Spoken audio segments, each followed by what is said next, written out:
ओम शांति। ओम शांति। तो एक बार 3 दोस्त होते हैं, कहीं जा रहे होते हैं, रात्रि का समय होता है। सोचते हैं कि जहाँ है जंगल में वहाँ ही विश्राम कर लेते हैं। एक दोस्त होता है नाई, दूसरा होता है क्षत्रिय और तीसरा होता है ब्राह्मण। लेकिन क्योंकि वो जंगल के अंदर सो रहे हैं तो वो सोचते हैं कि एक जने को तो पहरेदारी करनी पड़ेगी, कोई जंगली जानवर ना आ जाए। तो वो डिसाइड करते हैं इतने बजे से इतने बजे तक जो नाई है वो पहरेदारी करेगा, फिर इतने बजे से इतने बजे तक जो क्षत्रिय है वो पहरेदारी करेगा, और लास्ट में जो ब्राह्मण है वो पहरेदारी करेगा। तो क्षत्रिय और ब्राह्मण है वो तो सो जाते हैं, और नाई है तो वो अब पहरेदारी कर रहे हैं। नाई को लगता है कि मुझे भी कहीं नींद ना आ जाए, क्योंकि पूरे दिन के थके हुए हैं। तो वो सोचता है कि कोई ना कोई काम में मुझे बिजी रहना चाहिए। अब वो नाई है तो वो बिजी हुआ बाल काटने में। बाल थे क्षत्रिय के पास बड़े बाल थे। तो उसने अपना कैंची उस तरह जो भी है वो उठाया और उठा करके उसके बालों को काटने लगा। काटा काटा काटा बालों को एकदम ख़त्म कर दिया। इतने में उसका समय भी पूरा हो गया और उसने, क्षत्रिय की बारी थी, अब क्षत्रिय को उठाया और कहा भाई अब तुम उठो, अब तुम्हारी बारी है पहरेदारी करने की। तो क्षत्रिय आधी नींद में जैसे उठा, उठते उसका हाथ अपने सिर पर गया तो उसके सिर पर कोई भी बाल नहीं है। उसने जैसे ही आधी नींद के अंदर या कच्ची नींद के अंदर बोलेंगे, अपने सिर पे हाथ रखा और पाया कि सिर के ऊपर तो कुछ भी नहीं है। तो उसने अपने नाई दोस्त को बोला कि मुझे लगता है कि तुमने ब्राह्मण को उठा दिया, जाओ पास वाला जो है वो क्षत्रिय, तुम उसको उठाओ। ऐसा बोल के वो सो जाता है। कहानी दिखाते हैं कि यहाँ पर पूरी हो गई। अब जो क्षत्रिय था उसकी पहचान किससे थी? उसके बालों से थी। और उसने ही अपने सिर के ऊपर हाथ रखा तो उसको क्या लगा नींद के अंदर कि ये तो ब्राह्मण है, क्षत्रिय तो दूसरा है। मुरली 6/8/1972 की है। इस मुरली के अंदर कहीं बाबा ने आगे जा कर के बोला है कि हमने अब ये पाया है, ये जाना है, ये समझा है कि हम कौन है, हम आत्मा है। और हम ये औरों को भी बाबा ने कहा, तुम बताते हो कि तुम भी कौन हो, आत्मा हो। लेकिन हमारी वास्तव में पहचान क्या है? कहीं हमने भी तो क्षत्रिय की तरह अपने बालों को अपनी पहचान नहीं बनाया। पहचान तो यही होता है ना। जैसे भक्ति के अंदर भगवान का एक नाम है जिस नाम का अर्थ होता है लुटेरा। क्या है, कौन सा है वो नाम?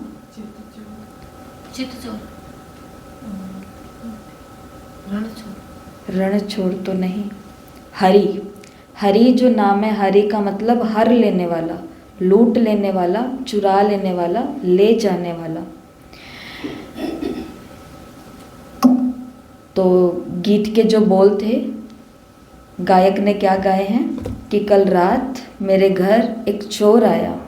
चोर ने आकर के क्या बोला कि तुम्हारे पास जो भी है ना वो मुझे दे दो।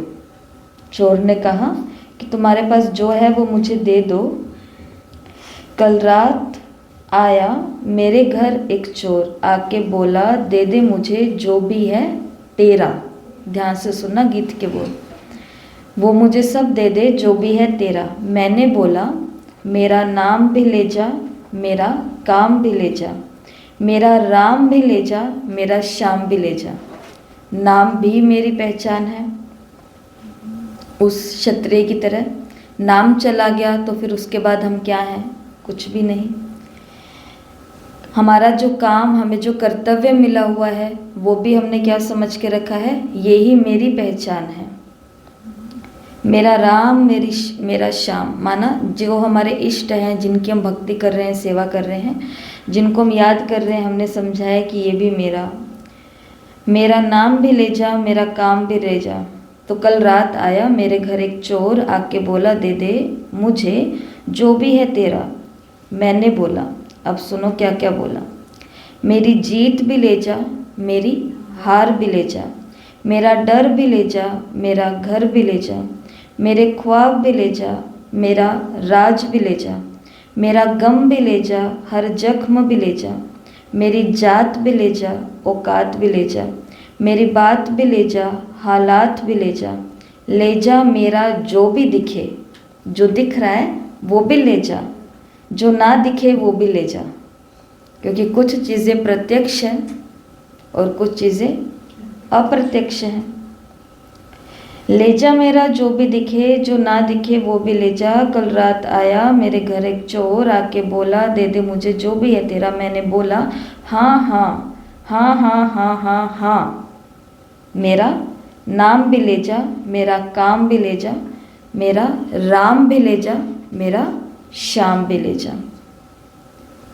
तो हमने अपनी पहचान पहले बनाई हुई थी कि मैं ये शरीर हूँ, और अब हम जानकारी, सूचना इतनी हमने प्राप्त कर ली है, और सूचना प्राप्त करते करते अभी हमको भी अगर नींद में कोई पूछे कि तुम कौन हो, तो हमारे पास रेडीमेड उत्तर कौन सा है?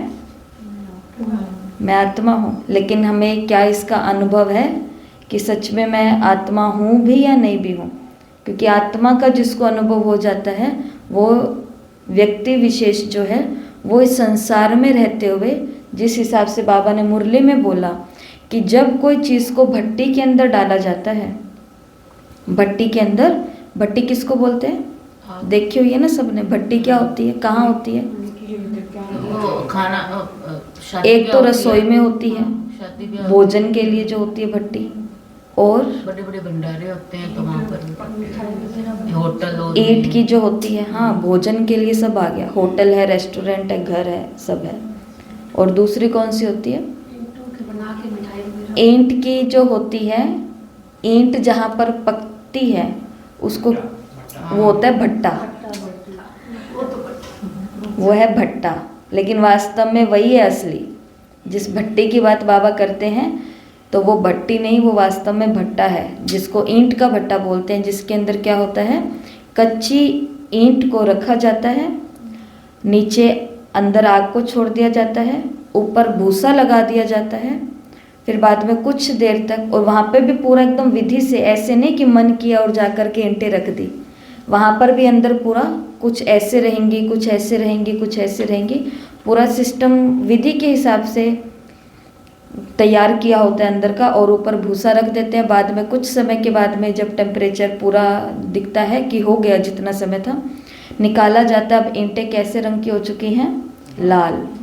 अब ईंटें लाल रंग की हो चुकी हैं, और जो भूसा था ऊपर वो नीचे बैठ करके राख बन चुका है। तो जिस भट्टे की बाबा बात करते हैं, वास्तव में किसी भी धर्म शास्त्र के अंदर, किसी भी वेद पुराण उपनिषद के अंदर, किसी भी धर्म पिता ने भट्टी शब्द का यूज़ नहीं किया। इस भट्टी शब्द का यूज़ पूरे संसार में अकेला अकेला किसने किया है?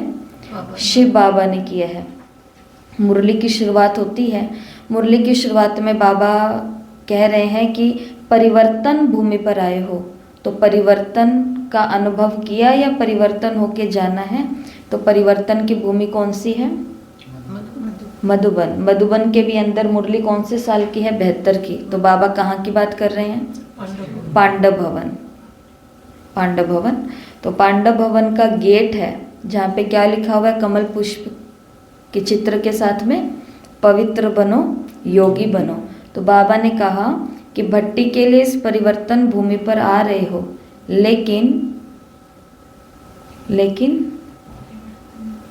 लेकिन बाबा ने कहा जैसे उस भट्टी के अंदर कोई भी चीज़ को डाला जाता है, या किसी भी भट्टी के अंदर, वो भोजन की भी क्यों नहीं है, उसके अंदर रंग बदल जाता है, रूप बदल जाता है, और उस चीज़ का कर्तव्य बदल जाता है, उस चीज़ का कर्तव्य। इसी प्रकार बाबा ने मुरली के अंदर बोला कि अभी पहुँचे तो हैं परिवर्तन भूमि पर, लेकिन क्या देखना है कि परिवर्तन आया। तो हमने कितनी भट्टियाँ कर ली आज तक? मधुबन में बाबा मिलन भी अपने आप में भट्टी ही है, क्लासें होती हैं, और वैसे भी भट्टियाँ हैं। फ़ोन पे दीदियों की क्लासेस सुनते हैं, जो वहाँ की भट्टी चल रही है वो भी भट्टी ही है।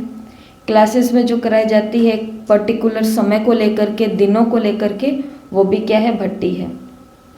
तो इतनी सारी भट्टियों में हम बैठ रहे हैं, लेकिन अगर हमारे अंदर परिवर्तन नहीं आया, कमजोरियां जो भी हैं वो भस्म नहीं हुई, कमजोरियों से सदा काल का किनारा नहीं हुआ, रूप का, रंग का, कर्तव्य का परिवर्तन नहीं हुआ, तो इसको कहेंगे कि भट्टी की है? नहीं की है ना। इसके लिए जैसे उसकी पहचान थी कि मैं ये बाल हूँ, इसी प्रकार से मैं आत्मा हूँ, ये सिर्फ हमको अभी तक क्या मिली है, सूचना मिली है। लेकिन जैसे बाबा ने कहा कि हम भी किसी नए को बोलते हैं कि आप आत्मा हो, पूरे दिन में मुरली के अंदर भी बाबा ने कहा है, उठते बैठते चलते खाते पीते बाबा के संग है हम, ये अनुभव करना है। लेकिन कहीं ना कहीं हमको भी ये बातें याद रहती हैं। बाबा ने कहा जब ब्राह्मण आपस में मिले या कोई भी मिले, तो उस समय अगर वाणी के अंदर बाबा ने कहा बाबा की बातों के अलावा और बातें बोलते हो, तो क्या इसको कहा जाएगा कि मैं आत्मा हूँ? नहीं कहा जाएगा। इसलिए अगर अभी भी हम वो बातें सुन रहे हैं जो आत्मा से जुड़ी हुई नहीं है, तो इसका मतलब हम आत्मा है, ये हमें केवल पता चला है, लेकिन हम आत्मा है ये हमने अनुभव नहीं किया है। हम अभी भी उन बातों को बोल रहे हैं जो बातें बाबा की बातों से बिल्कुल मैच नहीं हो रही है, और जिसमें आत्मा का तो कोई लेना देना ही नहीं है दूर दूर तक। तो इसका मतलब अभी तक भी परिवर्तन नहीं हुआ है। मुरली की शुरुआत करते हैं। पहला काम 2/8/1972 की मुरली है। इस मुरली को सभी पढ़ेंगे और आज का टेस्ट इसी पर ही होगा, तो सबको टेस्ट देना है। अगला 4/8/1972 की मुरली है, जो दूसरी मुरली है। उस मुरली को बस पढ़ना है और पढ़ के कीवर्ड्स निकालने, क्योंकि उसके अंदर मुरली का जो टाइटल है वो उसके कीवर्ड्स हैं। सक्सेसफुल कौन होता है, ये सब चीज़ें, तो ये आपको निकालना, बस मुरली को पढ़ना है और कीवर्ड्स चाहे आप अपनी बुक के अंदर ही पेंसिल से अंडरलाइन करके रखो, चाहे अपने पास नोट्स के रूप में सिर्फ की, जैसे ये कीवर्ड्स लिखे हुए हैं पहली मुरली के, इस दूसरी मुरली के कीवर्ड्स हैं। तो 4/8/72 की मुरली को पढ़ना है और कीवर्ड्स निकालने, ठीक है। इस मुरली का भी हम यहीं अंदर अध्ययन करेंगे। 6/8/1972 मुरली का टाइटल है वृत्ति चंचल का कारण व्रत में हल्कापन। वृत्ति चंचल होती है, उसका कारण बाबा ने मुरली के अंदर तीसरे या चौथे पेज पे बताया कि जो भी व्रत लेते हैं वो व्रत हल्का होता है। चलते हैं मुरली की तरफ। सबसे पहले बाबा ने कहा परिवर्तन भूमि। परिवर्तन भूमि में आकर अपने परिवर्तन का अनुभव करते हो, तो आज क्या अनुभव करना है? दिन में बार बार अपने आप को कहाँ देखना है? पांडव भवन के अंदर पैर रखते हुए, कि अंदर जैसी मैं जा रही हूँ बाहर आते समय भी वैसी ही हूँ, या मेरे अंदर परिवर्तन हो रहा है। अंदर गई हूँ बहुत सारी कमजोरियों के साथ,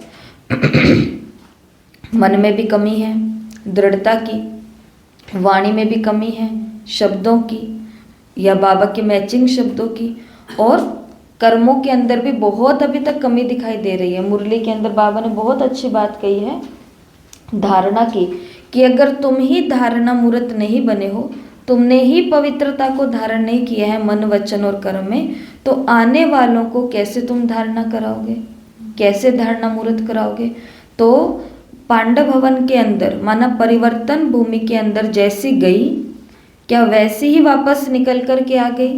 कच्ची ईंट की कच्ची ईंट ही, या फिर पक करके आई हूँ? ये थोड़ा सा आज देखना है, क्योंकि इस परिवर्तन भूमि के बारे में तो बाबा ने सिर्फ ऊपर की पहली लाइन ही बोली है, उसके बाद कुछ नहीं बोला, प्रश्न दे करके छोड़ दिया। क्योंकि ये किसका विषय है? ये खुद के चिंतन का विषय है। क्योंकि कहने में तो हमको यही लगता है कि हम तो बहुत बदल करके आए हैं, इस बार इतना अच्छा योग लगा, इस बार ये हुआ, लेकिन बाबा हमसे जवाब चाहता है, मांगता है कि परिवर्तन भूमि में आकर परिवर्तन का अनुभव करते हो। तो वास्तव में शरीर भी नहीं है हम, ये भी हमें झूठा ज्ञान मिला, और वास्तव में आत्मा भी है, ये भी हमको अभी तक केवल सूचना मिली है।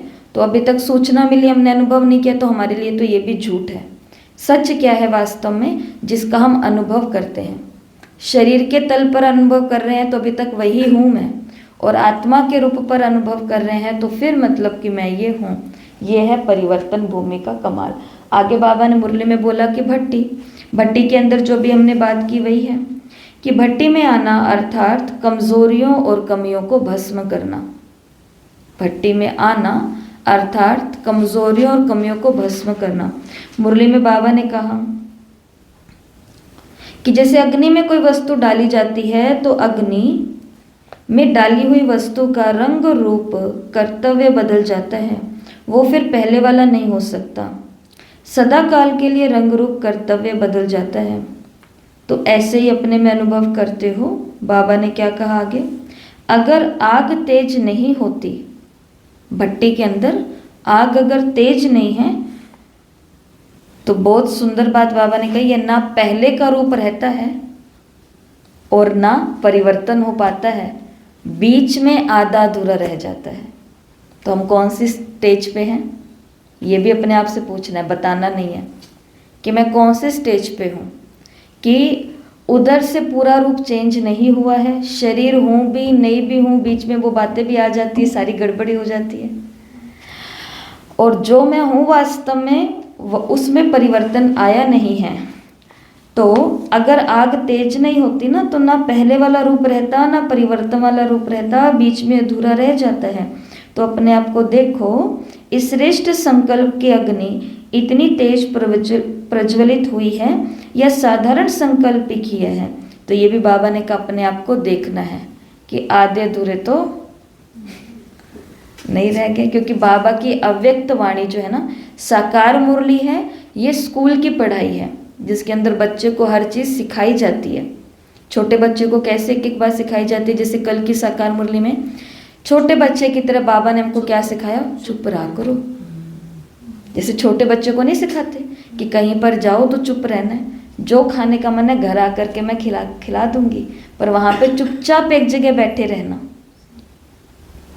जैसे छोटी उम्र की माताएं आती है तो साथ में बच्चों को कहाँ छोड़ के आएंगी, तो बच्चे भी साथ में आते हैं। कल भी एक आए तो उनके साथ में दो थे, एक बड़ी थी एक बिल्कुल छोटी थी। तो जितनी देर तक उसकी वो माता जी कर रही है बातें, उतनी देर तक वो कहीं पर भी नहीं रुकी, बस इधर उधर सब जगह। तब वो कहते कि अगर हम ये सीखें भी ये करें भी तो कैसे करें। और बच्चे कहते तुझे कहा था ना कि वहाँ जाके कुछ नहीं करना, कहा था ना वहाँ जाके कुछ नहीं करना। तो कैसा भी कहो। तो साकार मुरली में बाबा हमको कैसे शिक्षा देते हैं, जैसे स्कूल के विद्यार्थी को शिक्षा दी जाती है, मैनर्स सिखाए जाते हैं, वो है स्कूल की पढ़ाई। और अव्यक्त मुरलियाँ हैं, ये है पीजी की पढ़ाई। जैसे वो नहीं करते आजकल, नाम के आगे DR डॉक्टर लग जाता है, पहले MBBS होती है, उसके बाद में पीजी ही होती है ना। तो पीजी कोई भी सब्जेक्ट वाला कर सकता है, पीजी कोई भी सब्जेक्ट वाला कर सकता है। क्या बोलते हैं, पीजी बोलते हैं क्या उसको, नाम भी नहीं याद आ रहा, शायद पीजी ही बोलते हैं, जिसके अंदर वो कोई ना कोई साहित्य कोई बात के ऊपर लिखते हैं, फिर उनको उनके नाम, वो बीमारी को ठीक करने वाले डॉक्टर नहीं होते, वो केवल नाम उनके आगे डॉक्टर लगता है, क्योंकि अब उन्होंने वो एक टॉपिक के ऊपर पीजी कर लिया है, कोई भी साहित्य के ऊपर, कोई भी चीज़ के ऊपर।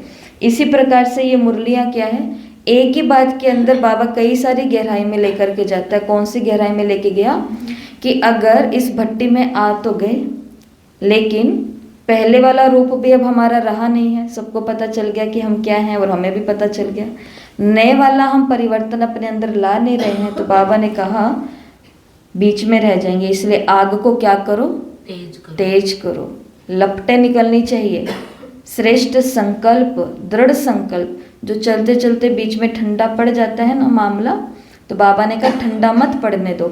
जैसे एक बहुत अच्छी फोटो है महाराणा प्रताप के अपने हाथों से लिखी हुई, उनकी खुद की जो प्रतिज्ञा है, जिसका नाम उन्होंने दिया प्रताप प्रतिज्ञा।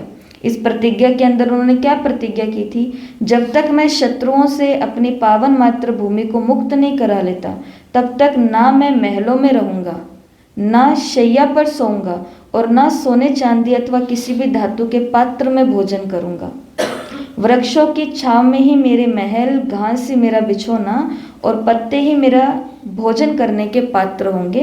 प्रताप, ये महाराणा प्रताप की प्रतिज्ञा, तभी नाम है आज। और बाबा ने कहा कि हमारी प्रतिज्ञा कैसे हो जाती है। मुरली में बाबा ने, चलो पहले आते हैं व्रत के ऊपर। मुरली में बाबा ने व्रत और प्रतिज्ञा की बात करी। उदाहरण बाबा ने दिया भक्तों का कि भगत जो होते हैं ना, वो अपना व्रत नहीं तोड़ते। जिस दिन यहाँ ब्रह्मा भोजन भी होगा सेंटर्स पर और बहनें प्रसाद या भोजन लेकर के आएंगी, तो वो माताएं क्या होती एकदम पक्की होती है। कहते जब हम व्रत तोड़ेंगे ना, मतलब भोजन खोलेंगे, तो उस समय हम ये बाबा का ही भोग खाएंगे, लेकिन अभी नहीं खा सकते क्योंकि अभी हमारा व्रत है। तो भगत कभी भी अपना व्रत तोड़ते हैं? पक्के भगत जो होते हैं वो कभी नहीं तोड़ते। और बाबा ने कहा तो पहला पहला व्रत या प्रतिज्ञा क्या करते हो? व्रत को भंग कर लेते हो, व्रत को भूल जाते हो। हम भी अपने किए गए व्रत को या तो तोड़ देते हैं या फिर भूल ही जाते हैं कि कोई व्रत भी किया था। 2 व्रत बाबा ने मुरली के अंदर बताए हैं। एक व्रत बताया है पवित्रता का व्रत, मनसा वाचा कर्मणा पवित्र रहेंगे। तो ये पहला पहला व्रत लिया दूसरे पन्ने के बीच में। और दूसरा व्रत लिया एक बाप दूसरा न कोई। तो ये व्रत सभी ने लिया हुआ है ना।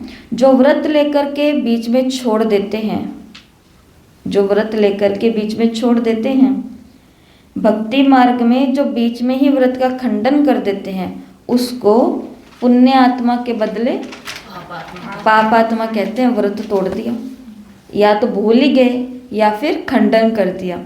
बाबा ने भी 2 व्रत हमें हमारे याद दिलवाए। कौन से? पवित्र और योगी। कौन सा पवित्र और योगी? मन वचन और कर्म में पवित्र रहेंगे। तो अपनी चेकिंग करनी है कि व्रत चल रहा है हमारा या भंग हो चुका है। बोलो। चल रहा है, चल रहा है, चल रहा है। मन वाणी और कर्म में पवित्र रहेंगे। कर्म का मतलब क्या होता है? जब किसी के संबंध संपर्क में आते हैं, बोलते हैं, लेन देन करते हैं, निभाते हैं, तो वो सिर्फ पवित्रता के आधार पर होना चाहिए। और सबको पक्का हो गया है अब तो ये बात कि पवित्रता का मतलब ब्रह्मचर्य नहीं है। अब वो लेवल हम क्रॉस कर चुके हैं, वो लेवल से बहुत आगे निकल चुके हैं। पवित्रता का मतलब क्या है? मनसा वाचा कर्मणा पवित्र। पवित्रता का मतलब क्या है? संकल्प श्रेष्ठ हो, कि बीच में कोई स्वार्थ ना हो। वरना आज रिश्तों में क्या रह गया है? उनका ये करेंगे तो वो हमारा करेंगे। कितने सारे रिश्ते तो लोग इसलिए निभा रहे हैं, कितने सारे नहीं, सारे रिश्ते ही आजकल। कुछ 1-2% बचा हुआ है कहीं पर सच्चाई, बाकी तो जितने भी रिश्ते निभा रहे हैं वो रिश्ते किस लिए निभा रहे हैं? कि हमें करना पड़ रहा है। क्यों? क्योंकि कल को हमें ज़रूरत पड़ेगी तो हमको वो सहयोग कैसे देंगे। तो ये रिश्तों के अंदर प्योरिटी नहीं रही है। इसलिए पहले की पवित्रता के आधार पर रिश्ते चलते भी अलग तरीके से थे। गृहस्थी को तब कोई जंजाल नहीं बोलता था। अभी के समय गृहस्थी का मतलब ऊपर नीचे हो गया है। उसका कारण यह है रिश्ते निभाने का मन बिल्कुल ही नहीं है, खत्म हो गई। बस ऊपर ऊपर से जो चल रहा है वो निभानी है बस, क्योंकि सांसें चल रही है तब तक गाड़ी को निभा करके चलते रहो, वो वाली बात है नहीं है। इसलिए भगवान ने नए ये परिवार खोल करके रखे हैं कि उधर से तो तुमने बड़े अच्छे अच्छे सब अनुभव कर लिए हैं, और इधर भी आकर के वही बात जो भी सुन करके गए हैं, इधर के भी ना रहें और उधर के भी ना रहें, आधा अधूरा। इसलिए जहाँ पर पहुँचे हैं उस अवस्था को केवल रेडीमेड उत्तर की तरह याद नहीं रखना है। आप कौन है? मैं आत्मा हूँ। कैसे पता मैं आत्मा हूँ? क्या पता है मैं आत्मा के बारे में? तो हम बोलेंगे आत्मा के 7 गुण होते हैं, आत्मा की 8 शक्तियाँ होती हैं। ये सब थ्योरी वाला काम है हमारा। इसलिए अंतर्मन तक वो चीज़ें गई नहीं हैं। तभी क्यों दिन के लास्ट के अंदर हम बाबा को बोलते हैं कि बाबा आई एम सॉरी, मुझसे ये हो गया, बाबा आई एम सॉरी, मुझसे ये हो गया, सॉरी बाबा, सॉरी सॉरी बाबा, सॉरी। और क्यों हम ये बात भी बोल देते हैं कि बाबा मैं तो आपको ही याद नहीं कर सका, आत्मा हूँ और परमात्मा को याद ना कर सकूँ, ऐसा संभव ही नहीं है। तो ज़रूर हम पूरा दिन आत्मा थे ही नहीं, हम पूरा दिन क्या थे? उस क्षत्रिय की तरह बाल वाला क्षत्रिय थे और बाल जाते ही ब्राह्मण वाला क्षत्रिय बन गए। कहानी यही है। तो कौन सा व्रत बताया बाबा ने? 2 व्रत बताए। कौन सा? मन वाणी और कर्म में पवित्रता, और दूसरा एक बाप दूसरा न कोई। बाबा ने कहा अगर ये व्रत बीच में खंडित कर दिया, तोड़ दिया, तो पुण्य आत्मा के बदले क्या बनेंगे? पाप आत्मा। आगे बाबा ने बोला वृत्ति और वायुमंडल।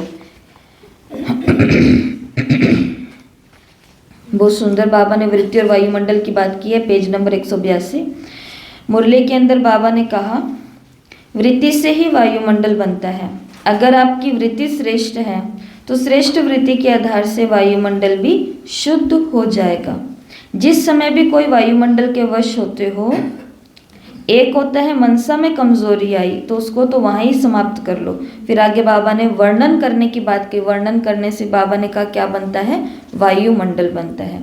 तो वृत्ति के आधार पर क्या बनता है? वायुमंडल। वृत्ति अगर श्रेष्ठ है, और वृत्ति हम रहते कहाँ पर? हम अपने लौकिक में या अलौकिक में? हम तो 2 ही जगह है, या जो जॉब नौकरी पेशा बिजनेस आदि कर रहे हैं उनका एक वो भी कर्तव्य बन जाता है। तो जिस भी स्थान पे मैं रह रही हूँ वहाँ के प्रति मेरी वृत्ति कैसी होनी चाहिए? बाबा ने मुरली में बोला श्रेष्ठ वृत्ति होगी तो वहाँ का वायुमंडल भी ऑटोमेटिक क्या हो जाएगा? श्रेष्ठ हो जाएगा।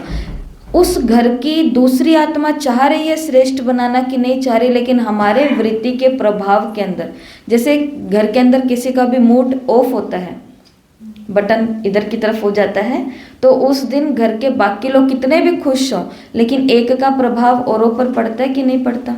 क्योंकि वो बहुत स्ट्रोंग है। जो नेगेटिव सोच रहे हैं ना, घर के अंदर एक व्यक्ति है जिसका मूड थोड़ा डाउन हो गया आज, तो वो बहुत पावरफुल तरीके से उसका संकल्प है कि मेरा मूड आज खराब है। बाकी जो 3 4 5 जने भी घर के बाकी बच्चे हुए हैं वो बहुत खुश हैं आज, लेकिन उस एक के कारण वो भी आज अपनी खुशी को जाहिर नहीं कर पा रहे। बस ये नेगेटिव में हो रहा है, वो ही शक्ति बाबा ने कहा, क्योंकि उसके अंदर आग फटक रही है, तेज है। हमारी वाली श्रेष्ठ वृत्ति की आग थोड़ी बाबा ने कहा ठंडी हो जाती है। इसी तो भट्टे को आज तेज करना है हमें, इसी भट्टी की आग को आज तेज करना है।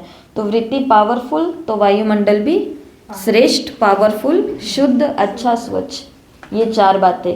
परिवर्तन भूमि, पिंकी बहन, परिवर्तन भूमि के लिए बाबा ने क्या बोला? पिंकी बहन, खुद को ऐसे समझना है कि मेरे अंदर बहुत सारी कमियां, और जैसे मैं कदम रखती हूँ तो कमियां दूर होती हैं। मतलब अंदर गई हूँ कुछ और बाहर आया हूँ परिवर्तन होके। ईंट कच्ची जाएगी और पक्के आनी चाहिए। कुसुम बहन भट्टी,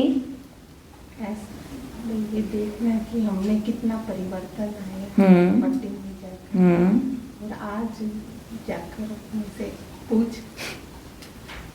पहले तो भट्टी की आग तेज करनी है। आज एक काम करना है कि श्रेष्ठ संकल्पों की आग बाबा ने कहा जो ठंडी पड़ जाती है उसको क्या करना है?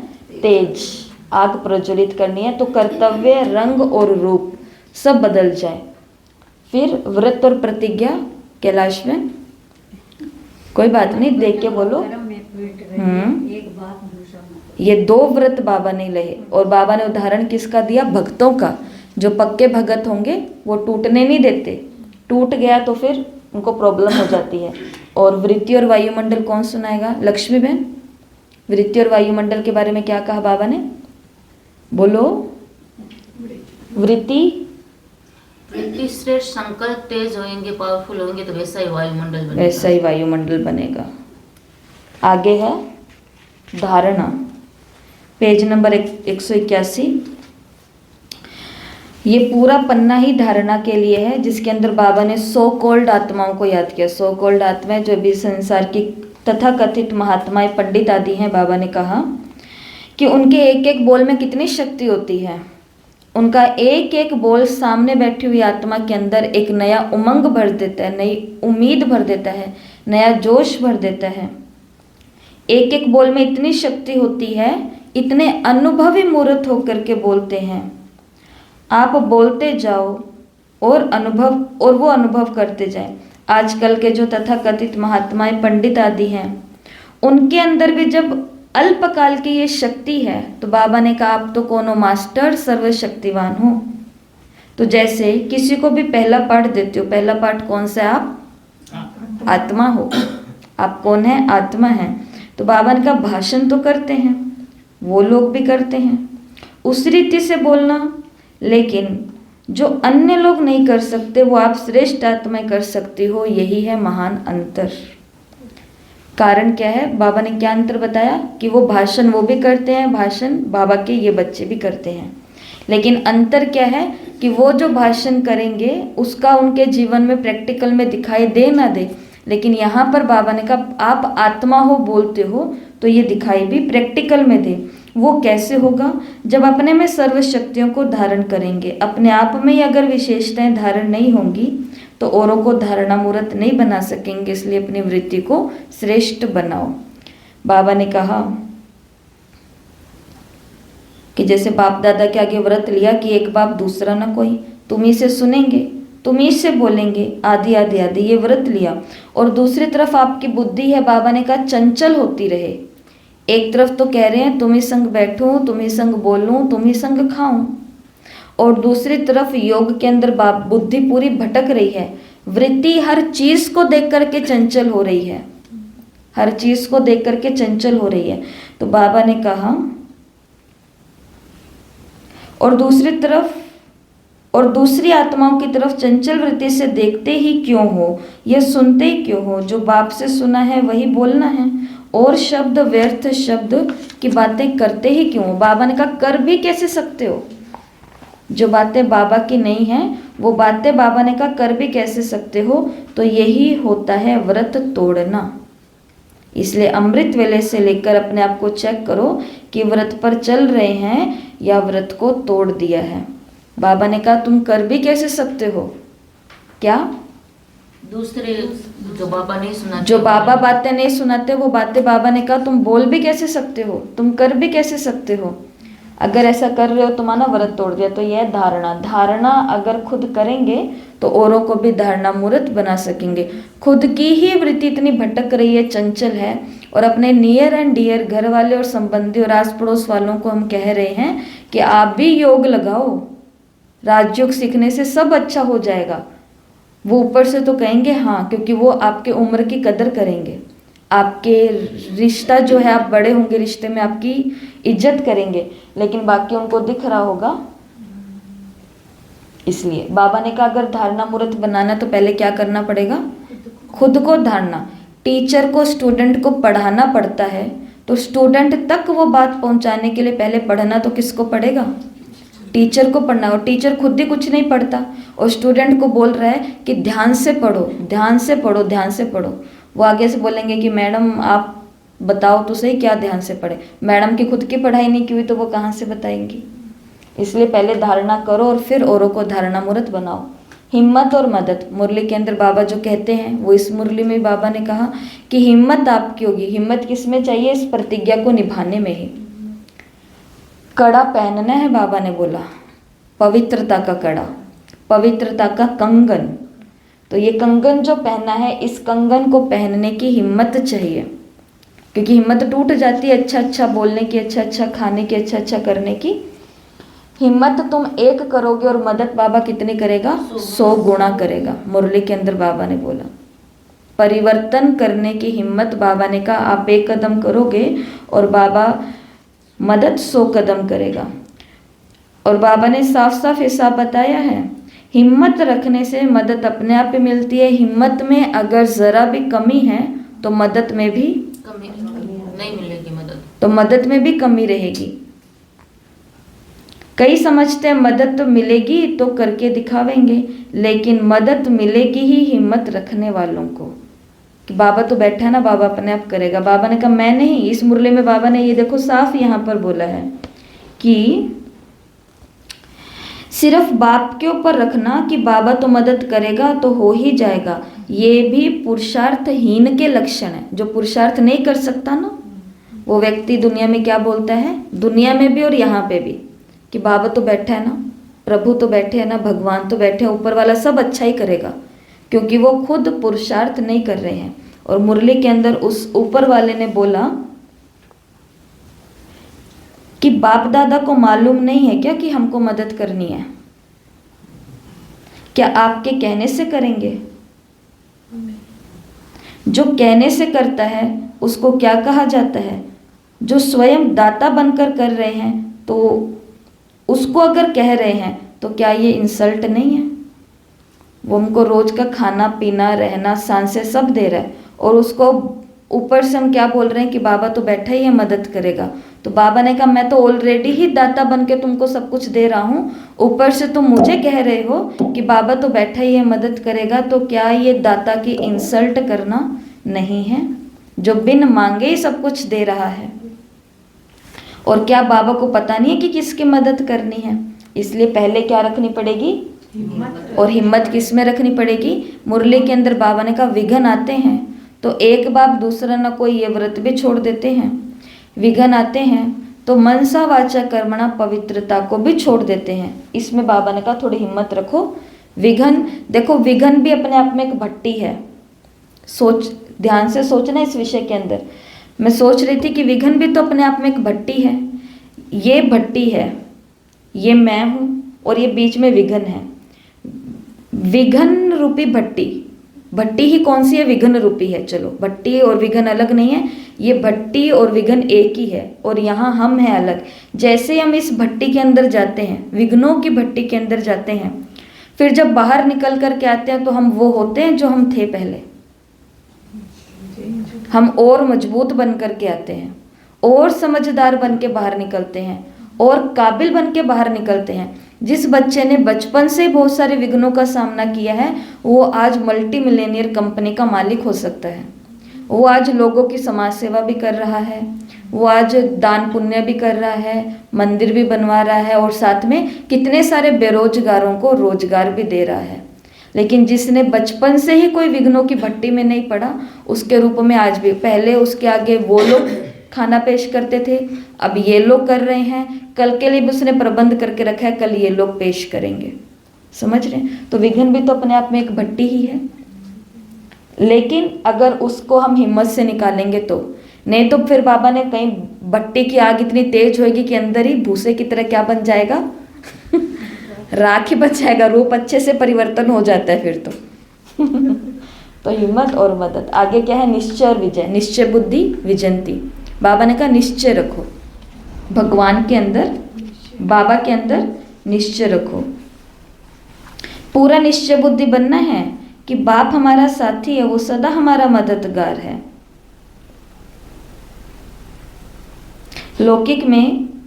लौकिक में तो उन्हों का स्वार्थ रहता है तब मांगते हैं, यहाँ तो अपना स्वार्थ ही नहीं है तो बाकी रख के क्या करेंगे। यहाँ पर बाबा ने स्थूल पैसे की बात करी कि बाबा को कुछ पैसे दे देते हैं और पैसे यज्ञ में देने के बाद सोचते हैं कि हमने आपको मदद करी।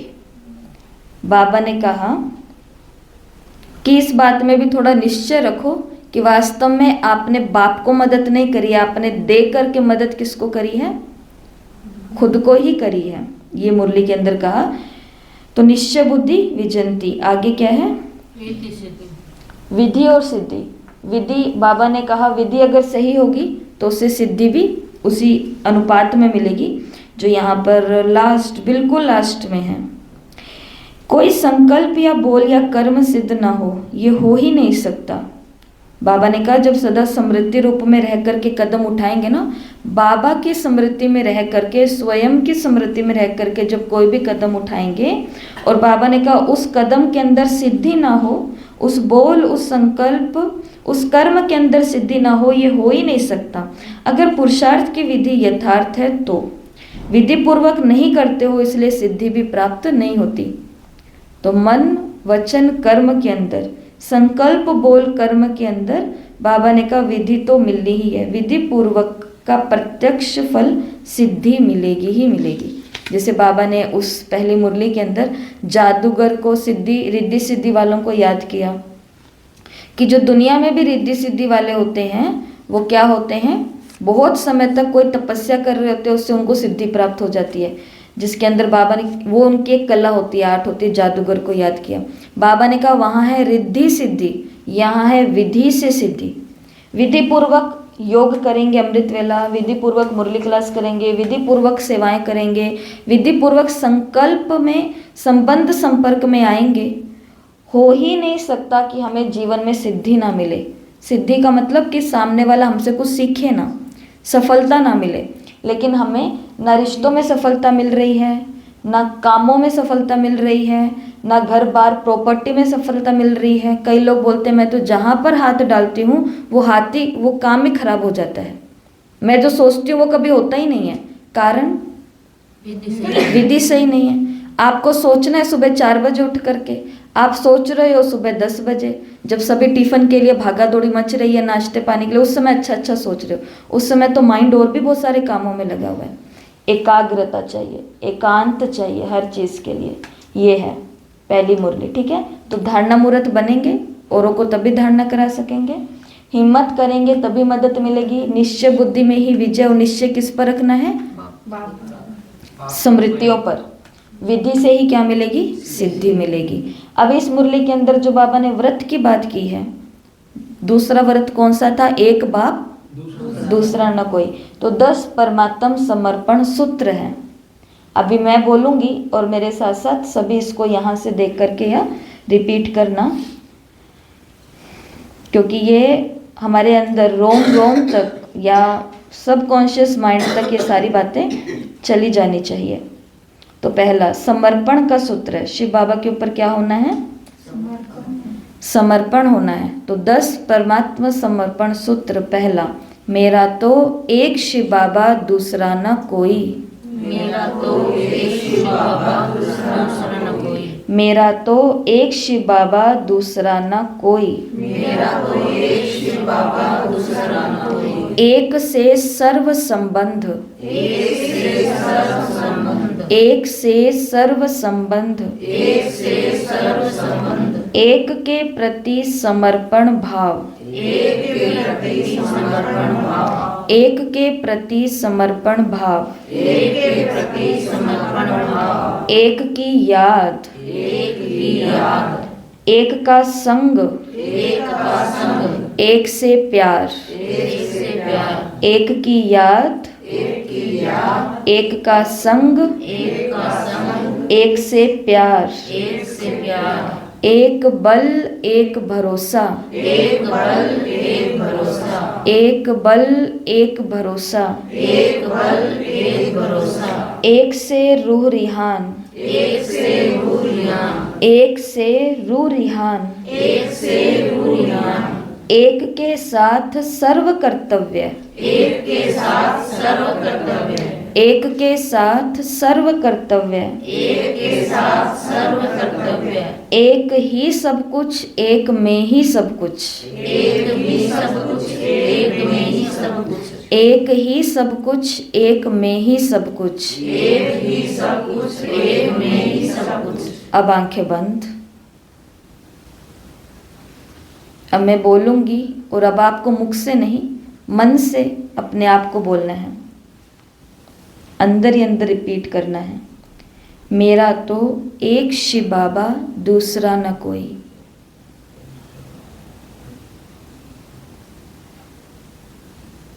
बीज रूप बाबा को देखते हुए अपने संसार को देखते जाओ। जो मेरा संसार है, मेरा बाबा।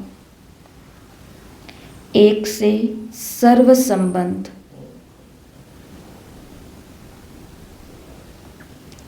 एक के प्रति समर्पण भाव।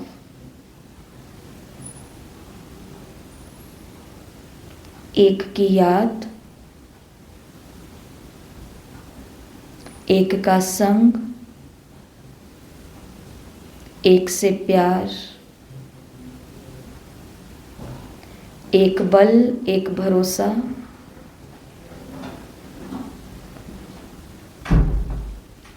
एक से रूरिहान। रूरिहान अर्थात बातचीत। एक से रूरिहान। एक के साथ सर्व कर्तव्य।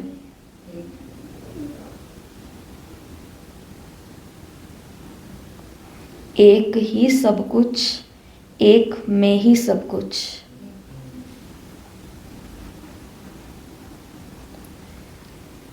आंखें खोलेंगे तो ये आज 10 समर्पण सूत्र है।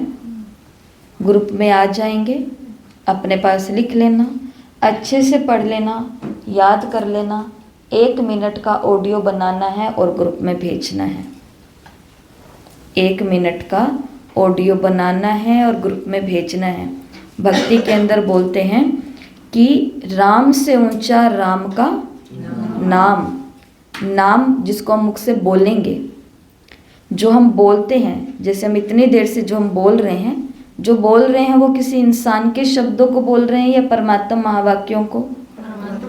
भगवान का एक एक बोल, भगवान से जुड़ा हुआ एक एक बोल, भगवान के प्यार के अनुभव का एक एक बोल, वो इस प्रकृति के अंदर धातु के रूप में छप जाता है। कहते हैं कर्म सिद्धांत कहता है, वेदांतों के अंदर कर्म सिद्धांत कहता है कि आप कोई भी कर्म कर रहे हो, आप कुछ भी बोल रहे हो, या संकल्प की बात, वो संकल्पों की बात तो बाबा कहते हैं, लेकिन वो भक्ति के शास्त्र या वेद हैं वो ये बोलते हैं कि आप जो करते हो और आप जो बोलते हो उसको ना किसी ने देखा ना किसी ने सुना। बोल रहे हो वो भी उस एक पर्टिकुलर व्यक्ति जिससे आप बोल रहे हो ना, कुछ भी प्रकार की बातें, देह की बातें, वो किसी और ने नहीं सुनी, आपका असली रूप किसी ने नहीं देखा, और आपने क्या काम कर दिया वो भी किसी को नहीं पता। लेकिन कर्म फिलोसफी बताती है कि कोई है जो आपको निरंतर देख रहा है, वो भगवान नहीं है। उन्होंने कहा वो केवल भगवान नहीं है, भगवान के साथ वो प्रकृति के ये 5 तत्व हैं जो ये सब कुछ देख रहे होते हैं। अब इस क्लास की जो हवा है, इस हवा को महसूस हो रहा होता है, हवा के अंदर छप गए बाबा के महावाक्य, तो इस हवा साक्षी है, ये हवा, ये वायु तत्व है, ये साक्षी है, ये धरती तत्व है जिसके ऊपर बैठ कर के हम सुन रहे हैं, ये दीवारें, आकाश तत्व, ये सभी साक्षी हैं कि हम यहाँ पर बैठ कर के जो बोल रहे हैं, जो संकल्प उठा रहे हैं और जो कर्म कर रहे हैं, जो कर्म कर रहे हैं लिखने पढ़ने का, ये सभी के सभी कर्मों का सिद्धांत हमारे पास घूम करके फिर फल के रूप में आता है। और यही अगर उल्टा हो रहा होता है, यहाँ पे आप अकेले हो, आप दोकेले हो, आप क्या बोलते हो, क्या करते हो, किसी ने किसी के ऊपर से गाड़ी निकाल दी और उसका मर्डर कर करके, मतलब उसको कुचल करके आगे निकल गया, पर किसी को पता नहीं चला गाड़ी का नंबर क्या है, लेकिन कोई आंख है जो उसको देख रही है। वो किसकी आंख है? इन तत्वों की आंख है। इसके लिए अगर हमको 1 मिनट का रिकॉर्ड करने के लिए बोला गया है तो इसके पीछे सिर्फ इसलिए नहीं बोला गया कि आपका आवाज़ सुनने की इच्छा हो रही है सबको, क्योंकि जो आप बोलोगे, जिस कमरे में बैठ करके बोलोगे, और 1 मिनट का ऑडियो तैयार करने के लिए, 1 मिनट की ऑडियो में अच्छी से आवाज़ जाने के लिए कम से कम 10-15 अटैम्प्ट देने पड़ते हैं, क्योंकि एक बारी जैसे बोलने लगोगे इतने में एक बाप दूसरा ना कोई, एक सम क्या था, फिर काटोगे उसको, छोड़ोगे, फिर वापस देखोगे कि क्या था। अगर बिना देखे बोलना है, देख के बोलना है फिर तो एक बारी में भी हो सकता है, फिर तो वरना कभी कभी हम जब हम भी होमवर्क करते हैं तो हम भी ये सोचते हैं कि रिकॉर्ड करें, पर कभी कभी ऐसा होता है कि वो अंगुली इधर रखी नहीं होती है और अकेले ही बोल रहे हैं, फिर पता चलता फिर से रिकॉर्ड करना पड़ेगा। क्यों? क्योंकि ये भी कर्मों का सिद्धांत है कि जो आप बोल रहे हो, अच्छे वाक्य 1 मिनट भी बोलने के लिए हमको कितना सोचना पड़ता है, और फालतू बात वो तो ऐसे मुंह से निकल जाएगी, फ्लो में निकल जाएगी, और सामने वाले को उस बात से क्या पीड़ा हुई है, क्या दर्द हुआ है, वो हमको कोई अते पता ही नहीं है, लेकिन फिर भी हम भूल जाते हैं कि देख कौन रही है, ये आंख देख रही है। इसके लिए 1 मिनट का ऑडियो आपके अलावा ग्रुप में 4-5-10 जने सुनेंगे, कोई उसके अंदर बहुत ज़्यादा हमारे पास नहीं है सुनने वाले, लेकिन वो कौन सुन रही होगी? आपके घर के धातु ही सुन रहे होंगे, आपके घर का वायुमंडल ही सुन रहा होगा। वो कमरा जहाँ पर मैं बहुत सारी कमजोरियों के विघ्नों का सामना करती हूँ, मेरी खुद की सारी कमियाँ मेरे अंदर से बाहर निकल करके आ जाती है, तो वहाँ पर भी बाबा के अच्छे अच्छे बोल तो छाप दें कम से कम, कि मेरा प्यार सिर्फ किसके साथ है? एक के साथ ही है। मेरा संग किसके साथ है? एक के साथ ही है। मैं याद ही एक को करती हूँ। खुद को कितनी बारी कहो, बार बार। 1 मिनट क्यों, ये 10 मिनट की रिकॉर्डिंग करके भेजो, 1000 बारी बोलो उस 10 मिनट की रिकॉर्डिंग में, तो मज़ा ही आ जाए। माला नहीं फेरी कभी हमने 108 की, भक्ति के अंदर माला ही नहीं फेरी। वो लाल पेन से राम राम नहीं लिखा कभी, बहुत लिखा है। हम बच्चों ने लिखा है तो आप बड़ों से ही तो सीख के लिखे, हमने कहाँ से लिखा है। तो हमने लिखा भी है, हमने मालाएं भी फेरी है। बल्कि जिस धर्म से तो हम लौकिक में बिलोंग करते हैं, उसका तो नमस्कार महामंत्र है भी बहुत बड़ा, हमने तो उसकी भी मालाएं फेरी है। लेकिन अब बाबा ने कौन सी माला फेरने के लिए बोला है? तभी इसी मुरली में बाबा ने बोला, निश्चय रखोगे तो विजय की माला में भी आ जाओगे और विजय का हार तुम्हारे गले में आ जाएगा। विजय का हार तुम्हारे गले में आ जाएगा। तो ये काम करना है। तो ये है आज की स्टडी। इसको पढ़ना है, पेपर देना है, इसको पढ़ना है। कीवर्ड्स 4 या 5 ही कीवर्ड्स से, ज़्यादा कीवर्ड्स नहीं है। आपको और मिलेंगे तो आप उसको लिख लो। केवल कीवर्ड्स का मतलब ये, बस एक एक शब्द। और बाकी इस मुरली का हम अध्ययन कर चुके हैं। ये लगभग 8 बातें मुझे लगता है। तो ये 8 बातों को फिर से रिपीट कर लेना, रिवाइज कर लेना, क्लास को फिर से सुन लेना, ताकि हर एक बात अंदर तक चली जाए। तो कल रात कौन आया मेरे घर? कल रात कौन आया? चोर आया। एक चोर आया। और उस चोर ने आकर के क्या बोला कि तेरा जो भी है वो मुझे दे दे। तो अभी तक मैं एक ही अज्ञान में थी कि मैं शरीर हूँ, मैं माँ हूँ, मैं बहन हूँ, मैं भाभी हूँ, मैं ननंद हूँ, मैं सास हूँ, मैं बहू, XYZ।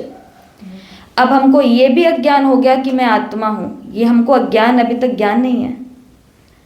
अभी तक हमको ये और अज्ञान हो गया कि मैं आत्मा हूँ। ना इधर के पूरे हो पा रहे हैं, ना इधर के पूरे हो पा रहे हैं। इसलिए अब इन दोनों अनुभवों से ऊपर उठ करके देखना है कि मैं असली में कौन हूँ। हर वो विचार जो उठ रहा है वो मैं हूँ। हर विचार के पीछे भी जो भावना उठ रही है वो भावना मैं हूँ। तो जब इसको पहचान लेंगे तो वास्तव में पता चलेगा कि आत्मा चीज़ क्या होती है। ठीक है, तो चलते हैं इस गीत की तरफ और सुनते हैं कि हरि, वो जो असली वाला चोर है, वही आया है और उसने आकर के मेरी जो चीज़ें वो मांगी है। तो वो इतना चतुर है तो मैं भी उसकी संतान, उसकी तरह ही चतुर हूँ। उसने मेरे से मांगा कि तेरा जो भी है दे दे, और मैंने भी उसको मेरा जो भी था, मेरा गम, मेरे जख्म, मेरा नाम, मेरा काम, सब कुछ क्या दे दिया कि तू ले जा। जो कुछ भी दिख रहा है तो वो भी ले जा, और जो तुझे नहीं दिख रहा है, क्योंकि उसकी आंख ज़्यादा तेज है, मेरी आंख इतनी तेज नहीं हो सकती है। अच्छा, ओम शांति।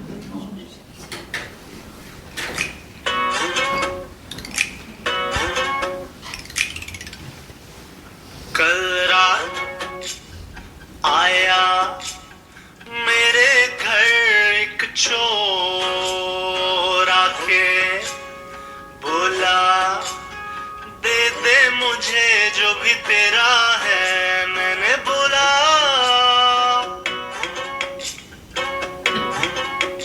मेरा नाम भी ले जा, मेरा काम भी ले जा, मेरा राम भी ले जा, मेरा शाम भी ले जा, मेरा नाम भी ले जा, मेरा काम भी ले जा, मेरा राम भी ले जा, मेरा शाम भी ले जा। कल रात आया मेरे घर एक चोर आके बोला, दे दे मुझे जो भी तेरा है। मैंने बोला,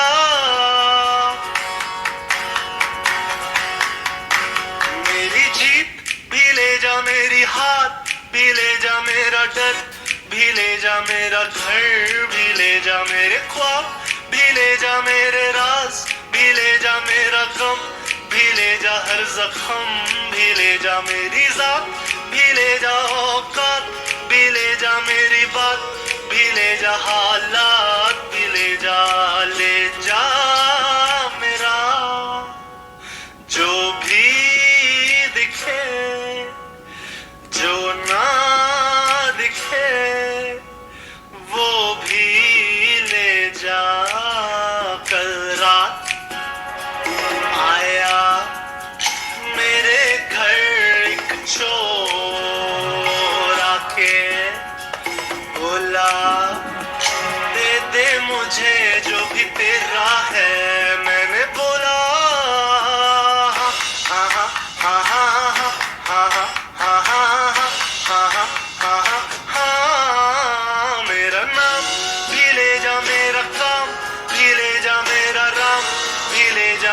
शाम भी ले जा मेरी जीत भी ले जा मेरी हार भी ले जा मेरा डर भी ले जा मेरा घर भी ले जा मेरी जात भी ले जा औकात भी ले जा मेरी बात भी ले जा हालात भी ले जा मेरा नाम भी ले जा मेरा काम भी ले जा मेरा राम भी ले जा मेरा शाम भी ले जा कर दे मुझे आजाद कर दे मुझे आजाद आजाद